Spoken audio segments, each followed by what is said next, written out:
বকুল ফুলের গাছটা বিলের মাঝখানে এক অপার সৌন্দর্য সৃষ্টি করে আছে।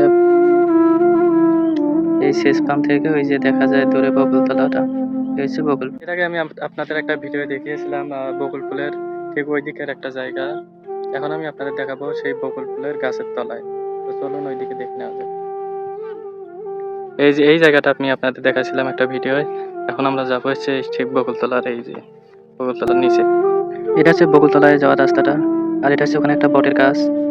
আর এগুলো হচ্ছে আশেপাশের দৃশ্যগুলো। এটা হচ্ছে ডান দিকের একটা রাস্তা এবং এটা হচ্ছে ওই যে রাস্তাটা যেটা দিয়ে বকুলতলায় আসে। আর এখানে হচ্ছে একটা পানির সেচ পাম্প। এই সেচ পাম্প থেকে ওই যে দেখা যায় দূরে বকুলতলাটা। এই হচ্ছে বকুল। নিচে অনেক মাটি দিয়ে উঁচু করা হয়েছে গাছটা প্রোটেকশনের জন্য। এই জায়গাটায় আবার মানে পুরো বিলের মধ্যে এই জায়গাটা একটু সরকার থেকে ওখানে একটা এই যে কলও লাগিয়ে দেওয়া হয়েছে, পানির কল। যারা জমিতে কাজ করতে আসে তাদের পিপাসা পেলে বা অন্যান্য কাজের ক্ষেত্রে এই নলকূপটা ব্যবহার করে।